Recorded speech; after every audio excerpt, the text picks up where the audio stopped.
제목을 한번 같이 읽겠습니다. 시작.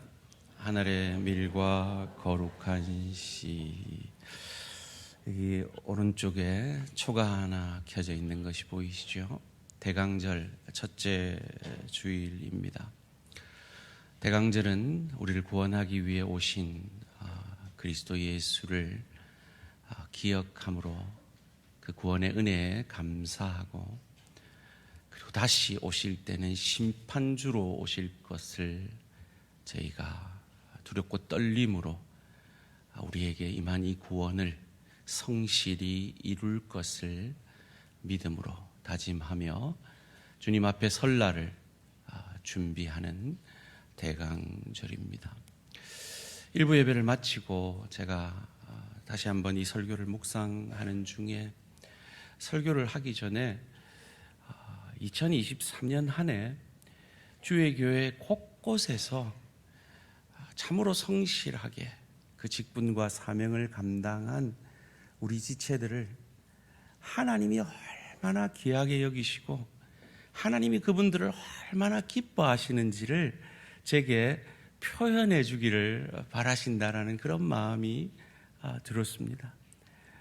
2023년 여러분의 직분과 사명 참으로 잘 감당하신 우리 모든 성도님들에게 하나님의 은혜와 평강이 충만하시기를 주님의 이름으로 축원합니다. 하나님이 이분들을 향하여서 박수를 한번 치라고 하시는 것 같아요. 박수로 한번 격려해 주시겠습니다. 수고들 많으셨습니다. 여러분의 사역을 통해 하나님이 크신 영광을 받으셨을 줄 믿습니다. 근데요, 열심히 사역하신 분들은 아시죠? 어렵습니다. 상처도 받고요, 듣지 않아야 될 소리도 듣고요, 받지 않아도 되는 그런 아픔들을 받게 되는 것이 사역의 현장입니다. 그럼에도 불구하고 우리는 왜 그 사역을, 그 사명을, 그 직분을 더 충성스럽게 감당해야 하는 것일까요? 그 직분을 아직도, 그 사역을 아직도 감당하지 못하는 분들에게 왜 이 부족한 목회자는 사랑하는 마음으로 1인 1사역에 동참해 달라고 여러분께 호소하는 것일까요? 오늘 본문은 그 이유를 우리에게 너무 잘 보여주고 있습니다. 오늘 본문 23절, 24절 말씀입니다. 예수께서 대답하여 이르시되 인자가 영광을 얻을 때가 왔도다. 내가 진실로 진실로 너희에게 이르노니 한 알의 밀이 땅에 떨어져 죽지 아니하면 한 알 그대로 있고 죽으면 많은 열매를 맺느니라. 그리스 사람이 예수님을 뵈러 왔는데 뜬금없이 예수님이 하신 이 말씀, 무슨 뜻인지 지난 주일 저희가 생각해 보았죠.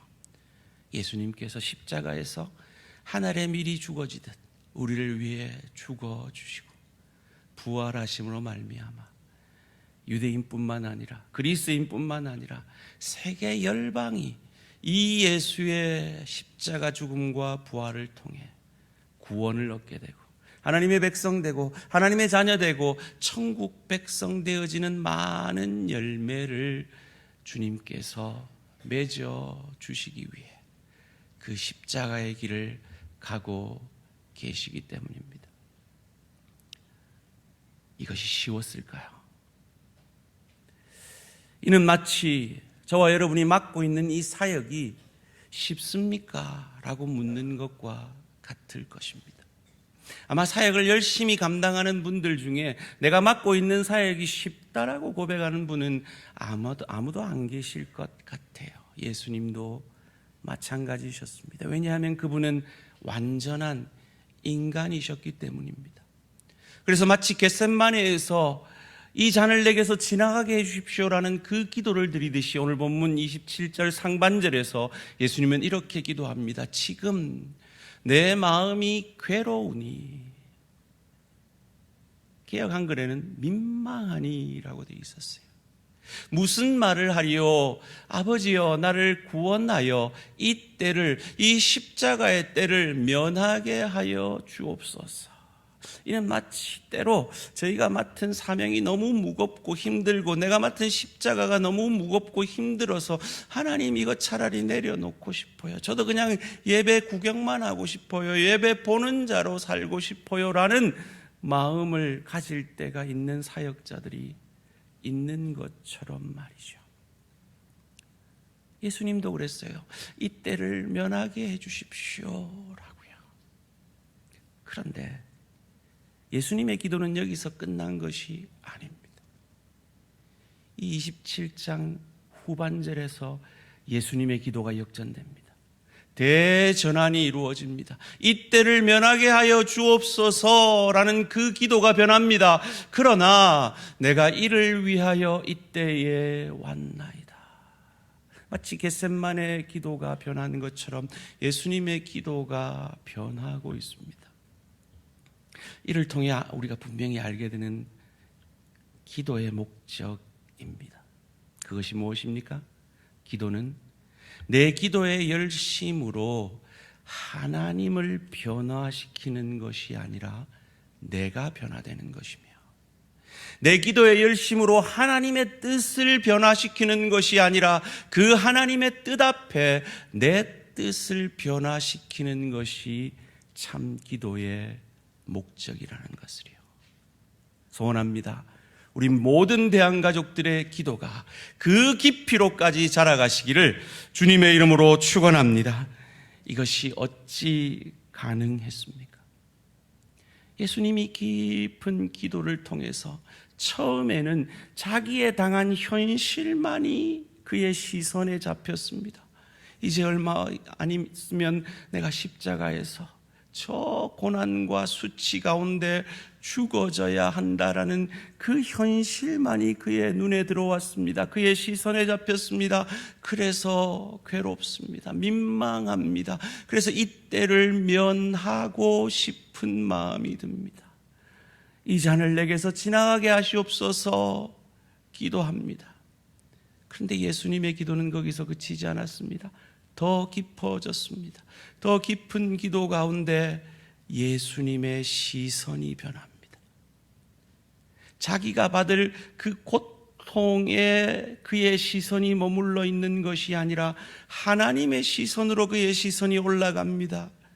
그를 통해 한 알의 밀이 썩어져 죽음으로 열매가 맺듯이 그를 찾아온 이 그리스 사람뿐만 아니라 온 인류가 그의 죽으심과 부활로 말미암아 구원의 열매가 되게 하려는 그 하나님의 구원의 시선으로 그의 시선이 바뀝니다.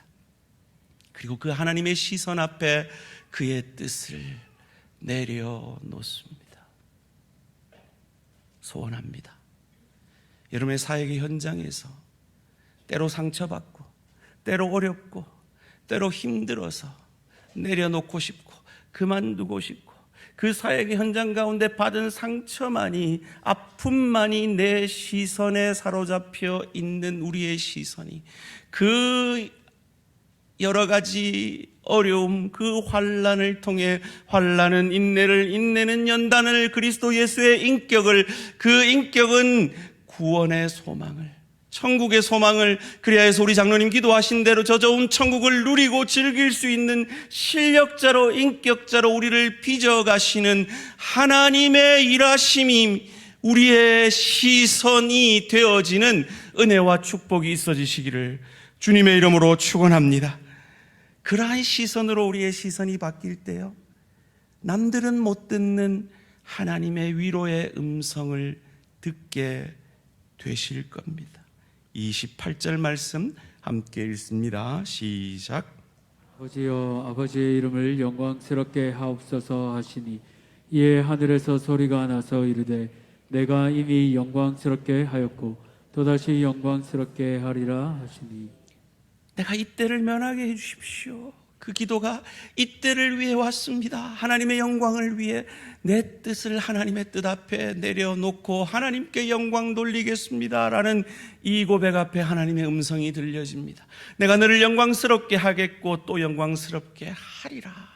이미 네 그 뜻을 내가 받았고 네 죽음으로 네 죽음은 끝나지 않는다. 반드시 내가 너를 부활하게 하겠다는 이 약속의 말씀이 사역의 현장 속에서 때로 어렵고 상처받고 구역원들을 섬기면서 때로 상처받고 학생들을 섬기면서 때로 힘들어 포기하고 싶고 식당을 섬기면서 주차 봉사를 하면서 방송실에서 찬양대에서 원치 않는 그 상처를 받으면서도 그 상처에 내 시선을 두지 아니하고 하나님이 영광 받으신다는 그 하나님의 시선으로 여러분의 사역을 감당하시는 모든 성도님들에게 이 하나님의 위로의 말씀, 부활의 약속, 역전시키겠다. 네 죽음은 죽음으로 끝나지 아니하고 부활로 역전시키겠다. 네 수고는 아픔으로 끝나지 아니하고 반드시 너를 그리스도의 형상까지 자라게 하겠다라는 깊이의 축복으로 화하여지는 그 소망의 음성을 듣는 저와 우리 모든 성도님들 되시기를 주님의 이름으로 축원합니다. 이것이 우리가 사역을 계속할 수 있는 이유입니다. 이것이 우리가 1인 1사역에 동참되어 져야 하는 이유입니다. 그런데 이 음성을 예수님은 들었는데 무리들은 듣지 못했습니다. 29절 말씀입니다. 곁에 서서 들은 무리는 천둥이 울었다고도 하며 또 어떤 이들은 천사가 그에게 말하였다고도 하니 예수님은 분명히 들은 그 음성을 무리들은 듣지 못했습니다. 왜일까요? 예수님은 그의 시선이 하나님의 시선으로 바뀌었기 때문에 들었고 이 무리들은 여전히 현실에만 문제에만 그의 시선이 있었기 때문입니다. 사랑하는 성도님들, 사역의 현장 속에서 어렵고 힘들 때마다 하나님 앞에 무릎 꿇고 그 사역을 위해 기도하실 때마다 주의 위로의 음성을 듣고 계십니까? 듣고 계시다면 참 감사합니다. 그런데 혹 듣지 못하고 그 사역의 무게만을 느끼고 있고 그 사역의 어려움과 내게 상처 준 사람만이 내 마음에 가득 차 있다면 여러분의 시선을 하나님의 시선으로 바꾸어 달라고 기도하며 몸부림치심으로 예수님처럼 여러분의 기도가 바뀌어지는 은혜와 축복이 있어지시기를 주님의 이름으로 축원합니다. 제가 지난주에 그 다니엘 기도의 20번째 날이었나요? IJM International Justice Mission 대표인 민준호 대표의 간증을 소개해 드렸는데요. 그분 간증 가운데 이런 간증이 있었어요. 어느 원로 목사님의 간증이신데 그분이 자신의 사역 가운데 모든 기도가 응답됐다는 거예요. 그런데 예스로 응답된 것보다 노로 응답된 게 훨씬 많다는 거죠. 그때 얼마나 힘들었을까요? 그때 얼마나 마음의 상처가 되었을까요? 그런데 그분이 그 사역의 현장에서 물러나서 자신의 시선이 아니라 하나님의 시선으로 그 현장을 보니까 응답받지 못한 게 축복이었다는 거죠. 다 응답받았으면 자기는 죽었고 자기는 망했을 것이라고 고백하게 되는 것입니다. 여러분, 이 시선의 전환이 저와 우리 모든 성도님들의 것이 되어지기를 주님의 이름으로 축원합니다. 성경은 말합니다. 하나님을 사랑하는 자, 곧 그 뜻대로 부르심을 입은 자들에게는 모든 것이 합력하여 선을 이룬다고요. 우리가 하나님을 합력하여 선을 이루시는 하나님으로 믿을 수 있는 이유가 무엇입니까? 그분이 저 하늘 보좌를 버리고 이 땅의 짐승 같은 삶을 사는 우리의 밥이 되어 주시기 위해 한 알에 썩어지는 밀알로 죽어주시고 부활하신 이 놀라운 십자가와 부활을 영광으로 여기신 우리 주님이시기에 우리는 하나님의 넓고 깊고 크게 일하심을 믿을 수가 있는 것입니다. 하나님의 우리를 향한 구원의 계획은요, 창세기부터예요. 수천 년 전부터, 구약에서부터 시작이 되고 있습니다. 그것을 오늘 다 읽지는 못했는데 12장 38절에서 40절 이사야의 예언을 예수님께서 이렇게 인용하고 계십니다. 이사야 38절, 요한복음 12장 38절에서 40절 말씀입니다. 이는 선지자 이사야의 말씀을 이루려 하심이라. 이르되 주여 우리에게서 들은 바를 누가 믿었으며 주의 팔이 누구에게서 나타났나이까 하였더라. 그들이 능히 믿지 못한 것은 이 때문이니 곧 이사야가 다시 일렀으되 그들의 눈을 멀게 하시고 그들의 마음을 완고하게 하셨으니 이는 그들로 하여금 눈으로 보고 마음으로 깨닫고 돌이켜 내게 고침을 받지 못하게 하려 함이라 하였습니다. 성경 가운데 해석이 가장 어려운 구절 가운데 하나죠. 이 말씀은 이사야 6장 9절에서 13절을 인용한 말씀인데요, 여호와께서 이르시되 가서 이 백성에게 이르기를 너희가 듣기는 들어도 깨닫지 못할 것이요 보기는 보아도 알지 못하리라 하여 이 백성의 마음을 둔하게 하며, 누가요? 하나님이요. 그들의 귀가 막히고, 누가요? 하나님이요. 그들의 눈이 감기게 하라, 누가요? 하나님이요. 염려하건대 그들이 눈으로 보고 귀로 듣고 마음으로 깨닫고 다시 돌아와 고침을 받을까 하노라 하시기로 내가 이르되 주여 어느 때까지니까 하였더니. 못 믿게 한다는 거죠.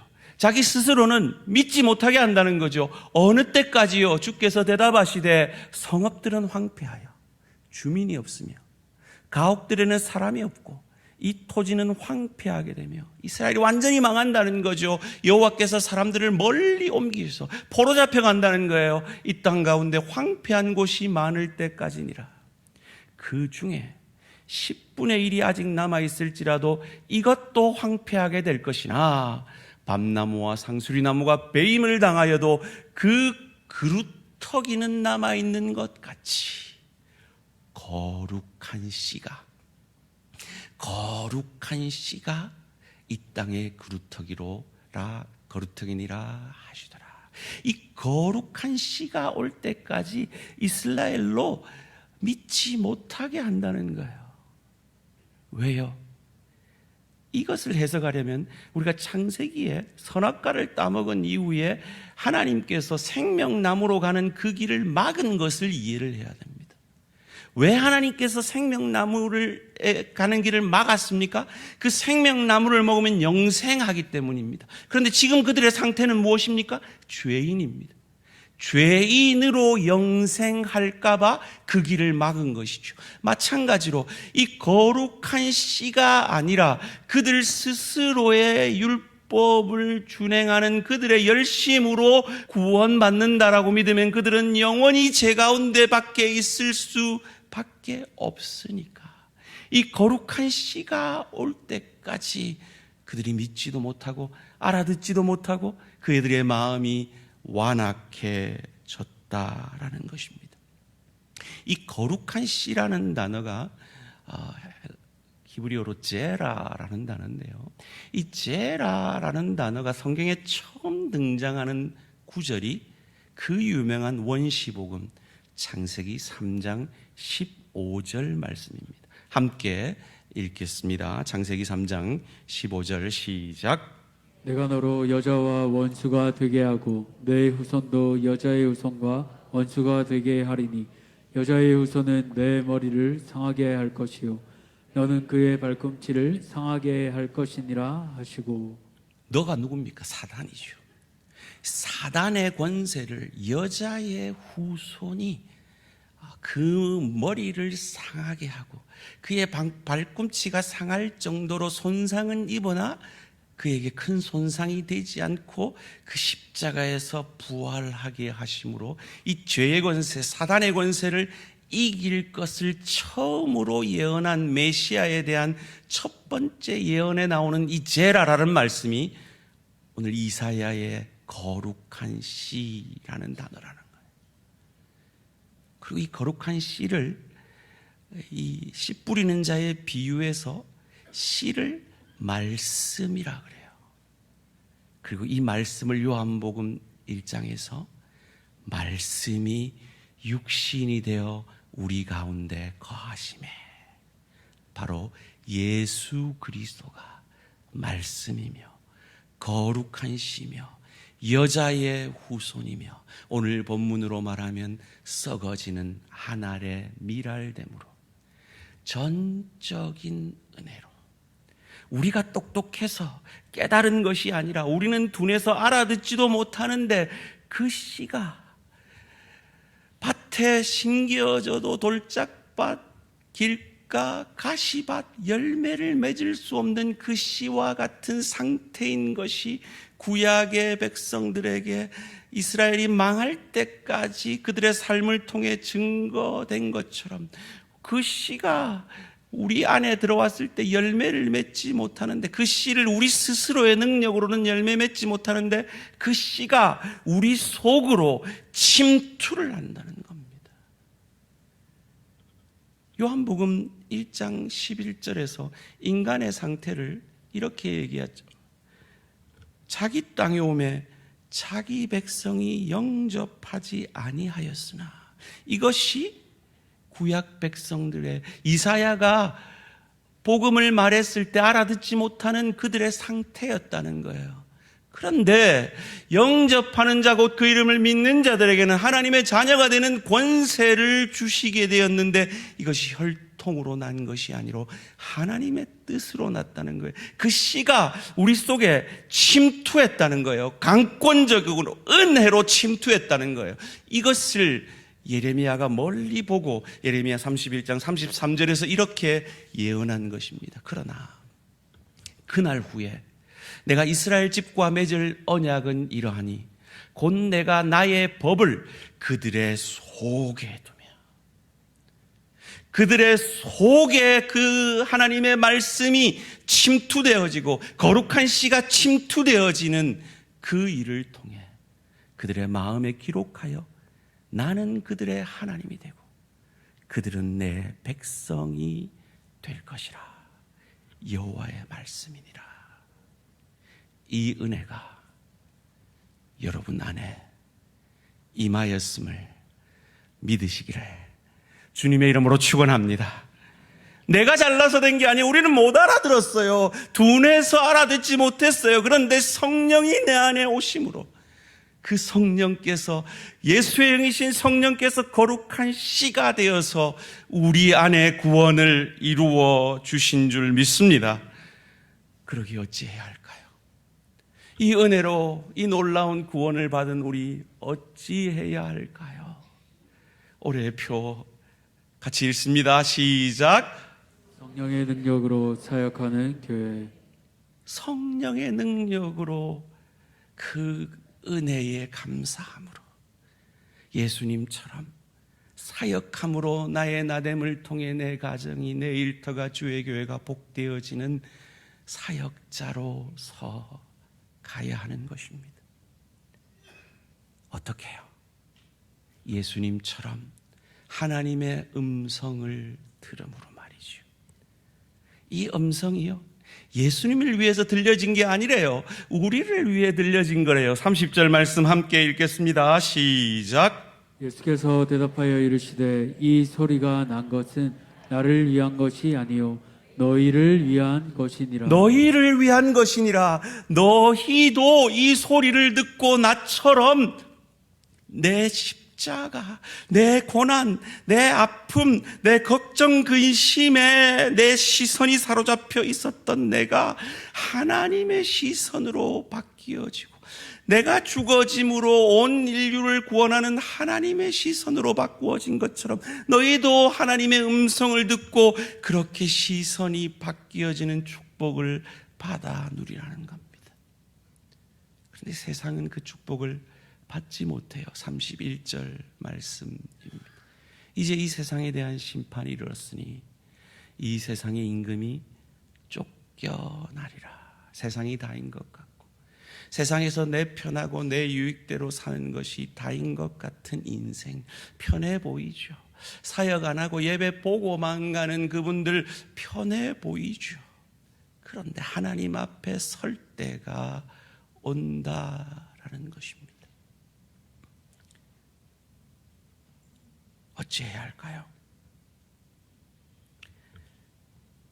믿는 자들 가운데도 이 하나님의 시선으로 바뀌지 아니하고 이 하나님의 음성을 듣지 아니하면 세상이 다인 것 같이 사는 자들이 있음을 우리가 다 읽지 못했지만 이어지는 42절 43절에서 이렇게 가르쳐 줍니다. 그러나 관리 중에도 그를 믿는 자가 많되 바리새인 때문에 드러나게 말하지 못하니 이는 출교를 당할까 두려워함이라. 그들은 사람의 영광을 하나님의 영광보다 더 사랑하였더라. 무슨 말입니까? 내 편함을 하나님의 영광보다 더 사랑하였더라. 여러분 좀 이해되지 않습니까? 관리입니다. 그 시대에 관리가 되기 위해서 얼마나 많은 땀과 눈물을 흘렸을까요? 이제 좀 먹고 살만한데 예수를 주로 고백하면 출교를 당합니다. 출교가 뭡니까? 가족과 친구들에게서 끊어지는 겁니다. 모든 경제생활에서 끊어지는 겁니다. 세상 가장 불쌍한 자가 된다는 겁니다. 이해되죠? 마치 제가 아무리 1인 1사역을 외쳐봐도 아이고 목사님 저는 먹고 살기 바빠서요. 저는 이런 사정 저런 사정 때문에요. 이 사역도 못하고 저 사역도 못해요. 얼마든지 우리에게 이유가 있는 것처럼 말이죠. 그런데 만약에 하나님이 우리 주님이 그런 이유를 찾으셨다면 수만 가지지 않겠습니까? 어떻게 창조주가 피조물이 됩니까? 어떻게 무한히 유한 속으로 들어옵니까? 그런데도 그분은 창조주가 피조물이 되셨고 무한히 유한 속으로 들어오셔서 우리가 지렁이가 된다는 것보다 더 상상할 수 없는 하나님이 인간이 되심으로 말미암아 썩어지는 하나님의 미랄이 되고 거룩한 씨가 되어서 저 사탄의 권세를 그의 죽으심과 부활로 이기시고 저와 여러분을 하나님의 자녀 삼아주시고 지금 죽어도 천국에서 눈 뜰 수 있는 천국 백성 삼아주시고 저와 여러분에게 하나님의 동력자가 되는 이 놀라운 특권으로 불러주고 계시는데 우리가 어찌 이 사역을 외면하겠습니까? 어찌하면 이 세상의 임금들과 관리들과 달리 예수님처럼 예수 닮아 복의 통로, 은혜의 통로가 되어질 수 있을까요? 그 비결을 오늘 본문 32절, 33절이 우리에게 가르쳐 줍니다. 함께 읽습니다. 시작. 내가 땅에서 들리면 모든 사람을 내게로 이끌겠노라 하시니 이렇게 말씀하시면 자기가 어떠한 죽음으로 죽을 것을 보이심이로라. 이 32절 한번 띄워주세요. 자기가 들려져야 한대요. 32절에 땅에서 들려져야 한대요. 어느 자리입니까? 십자가의 자리입니다. 우리가 어떻게 예수님을 닮을 수 있습니까? 우리가 어떻게 예수님처럼 가정에서, 일터에서, 주의 교회에서 복의 통로, 은혜의 통로가 되어지며 나 때문에 내 남편이, 내 아내가, 내 부모가, 내 자녀가, 내 동료가, 내 지체가 유익을 얻으며 행복을 얻을 수 있습니까? 예수님의 자리로 들려져야 됩니다. 그 자리는 어디입니까? 십자가의 자리입니다. 내가 죽어지는 자리입니다. 어떻게 죽어져야 할까요? 그건 여러분이 삶으로 답하셔야 합니다. 여러분이 사역으로 답하셔야 합니다. 여러분의 삶의 현장에서, 사역의 현장에서 어떤 갈등 가운데 있으십니까? 아픔 가운데 있으십니까? 원인은 단 하나입니다. 내가 예수님처럼 죽어지지 못했기 때문입니다. 어떻게 그 갈등이 해소될 수 있습니까? 어떻게 그 아픔이 해소될 수 있습니까? 내가 죽어짐으로 해소되어질 수 있는 것입니다. 내가 죽어서 예수님처럼 하늘에 썩어지는 미랄이 되는 사람들이, 성도들이 많은 그 교회가 천국으로 화해질 줄 믿습니다.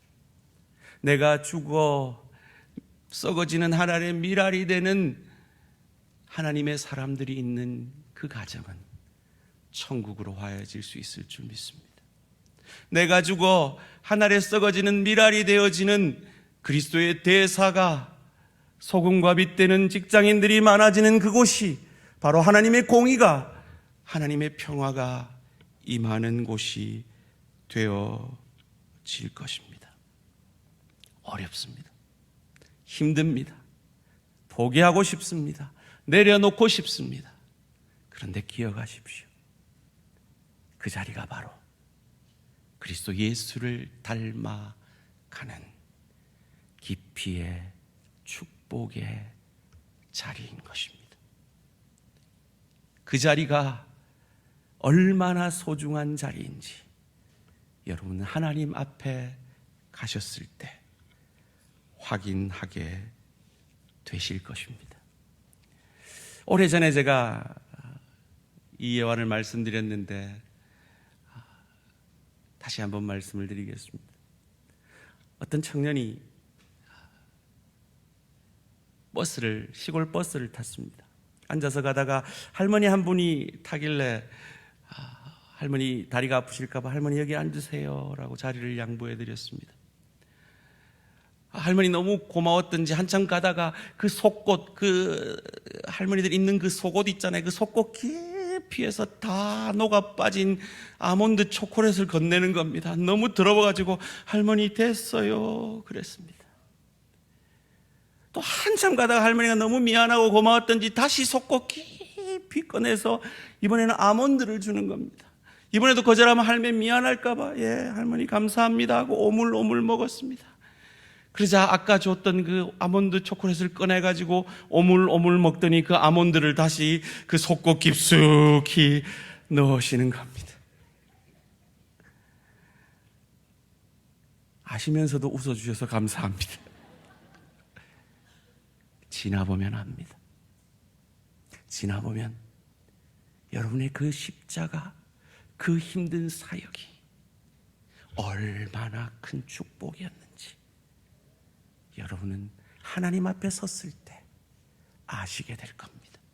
어떻게 해요?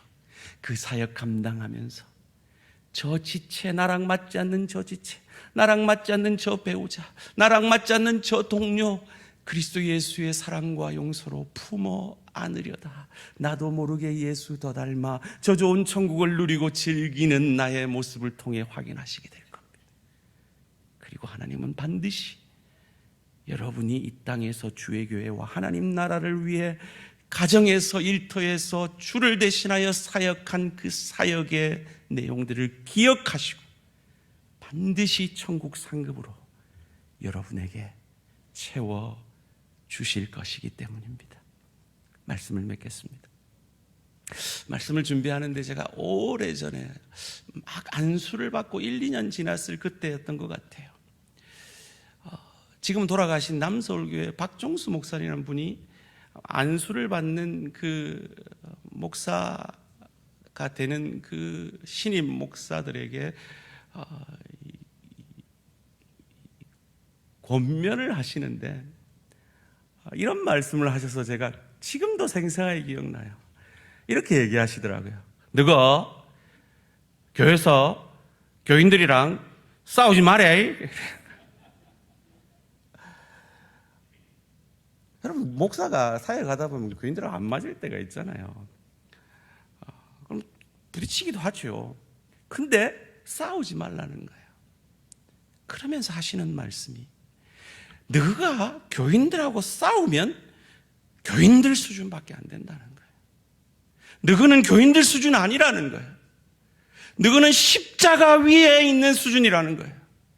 그 수준에 올라가야 된다는 거예요. 그럴 때 하나님의 시선으로 그 연약한 교인들을 품에 안을 수가 있다라는 것입니다. 오늘의 결론입니다. 여러분 따라해 봅시다. 하나님의 시선, 십자가 높이 가슴에 새기시고, 여러분의 지금 걱정, 근심, 아픔, 사역의 현장 속에서 겪고 있는 갈등 가운데 그 갈등이 갈등으로 끝나지 않음을 하나님이 부활을 약속하신 것처럼 하나님의 시선으로, 예수님의 시선이 변화된 것처럼 저와 여러분의 시선이 변화되어지기를 주님의 이름으로 축원합니다. 그러기 위해서는 같은 높이에 있어서는 안 됩니다. 십자가 높이로 올라가셔야 합니다. 거기서 죽어지심으로 예수님처럼 한 알의 밀알 되심으로 많은 열매를 맺는 저와 우리 모든 성도님들 되시기를 주님의 이름으로 축원합니다.